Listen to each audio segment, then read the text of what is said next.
Hey Claiborne, I don't know if you've ever been to a LEGOLand Discovery Center, but I hadn't heard of them before, and San Antonio recently got one, so I figured I had to go check it out. You actually need a kid to be able to get inside, so Steph and I went with some very close friends of ours and their 5-year-old last weekend. The San Antonio Discovery Center is located in our downtown mall near the Alamo. After you get your tickets, you go down an elevator to get to the actual core of the Discovery Center. When we exited the elevator, we were immediately shuffled into a line for the first attraction, Kingdom Quest. The line was kind of long, but the decorations were interesting enough to keep my attention. I wasn't allowed to record any of the ride, but basically you drive around in this little car and shoot skeletons, ogres, and orcs to save the princess and a baby dragon. The next attraction is a room that had a minifig scale representation of downtown San Antonio, starting with the Alamo. We spent a long time in this room, and while we were there, it would change from night to day, with different events happening during each time. In addition to the Alamo, they did the other missions of San Antonio, including San Jose, which was my favorite part of the entire day. I really appreciated the amount of detail they included, like including the Rose Window. San Antonio is famous for its riverwalk, attracting tourists from all over Texas, and Steph's favorite part was seeing the riverboats that give tours up and down the river.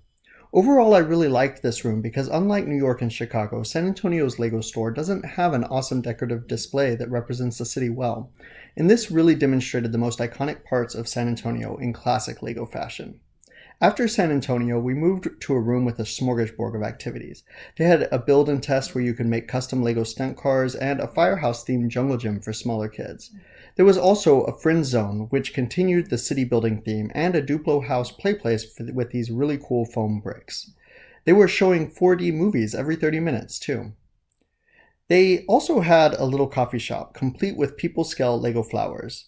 And there was another ride, but we didn't ride it, choosing snacks and coffee instead. And like any good experience, you exit through the gift shop. In this case, that happened to be a LEGO store, which means San Antonio now boasts 2 LEGO stores. This LEGO store was pretty good size, but it was a bit smaller and similarly populated to my normal LEGO store destination. However, it didn't smell though, and they carried a lot of sets that we had never seen before, including sets from the new Hidden World. Even though it was smaller, it still had a pretty decently sized pick-a-brick wall with good variety as well.